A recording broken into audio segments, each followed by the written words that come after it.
Good evening. First, my name is William McVeigh, Director of Public Safety, Bensalem Township. I'm here with Bensalem Police Department tonight and Pennsylvania State Police.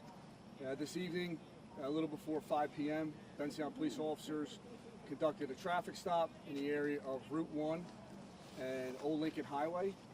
During that encounter, there were two occupants in the vehicle that were non-compliant, refused to provide any information to the police, and also advised that they were armed and will not be going back to prison. They then took off from that scene, which led to a pursuit involving the Bensalem Police Department and the Pennsylvania State Police. That pursuit ended at Route 13 in Penn, just behind me at the gas station, at which point the vehicle was surrounded and there was collisions between the suspect's vehicle and police vehicles. At that point, we considered those two individuals armed and barricaded. Our SWAT team was called out to the scene. After approximately 2 hours of negotiations trying to get these individuals to surrender, gas was deployed 2 times, at which point the driver of the vehicle produced a handgun and was fired upon by our SWAT team. That individual was deceased. He's 30 years old. I don't have his identification yet to release to the public. The passenger was uninjured, not harmed, and is now in custody at the Bensalem Police Department. This is an active investigation.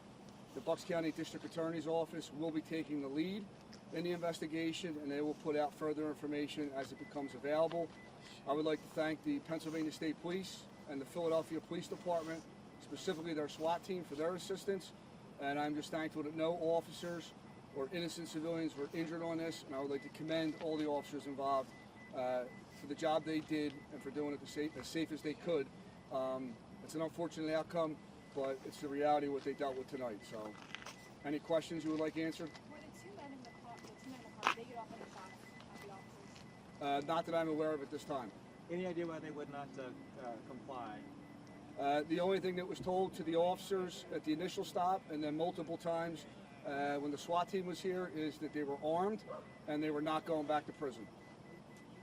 What was the reason for the initially when they were stopped? Like, why were they stopped? The initial stop was for a window tint violation, a minor traffic stop. How did negotiations go over here during the standoff? What communication took place? Typically, we'll have our police negotiators come out, and they're trained to de-escalate the situation, try and resolve it as peacefully as they can, and they made multiple attempts to have the individuals come out unarmed so that they could peacefully de-escalate this and everyone could go home safely.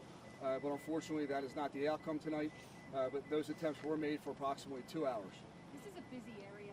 There's businesses and people. I mean, it's kind of a miracle thinking all of this. I would agree with that. It is a miracle, and I think the police did an exceptional job of ensuring that no one from the public was hurt, and I'm thankful for that. When the gun was produced, was the person still inside the car? Did he try to get out of the car with the gun? Could you delve a little bit into that? Our hope was that he would come out of the car without a gun, but he produced a handgun, pointed at the officers, and that's when he was fired upon. Can you talk a little bit about the pursuit of where it went, how long it was? The pursuit was an extended period of time. I don't know exactly how long it was, but it went through multiple jurisdictions. North on 95 and crossed over south on Route 1 to Woodhaven, back to Route 13, where it ended here. And again, I would just like to thank the Pennsylvania State Police. They were great partners and assisted in this, and Philadelphia SWAT team for their help in this. And you said who's taking over the investigation? The investigation will be handled by the Bucks County District Attorney's Office. Okay?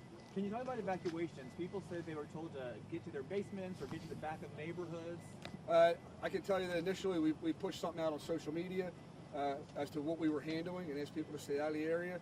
And then our initial response with our patrol officers was to have people shelter in place to get all the civilians they could out of the immediate area where we thought was a danger zone. All right? Was the driver declared dead on the scene or in the hospital? He was taken to the hospital. I don't know at which point he was declared, but he is deceased and he is at the hospital. And no description on the person at all, just that he's 30 years old. Just have a 30-year-old man right now. Okay? All right, thank you very much. Thank you. Have a good night.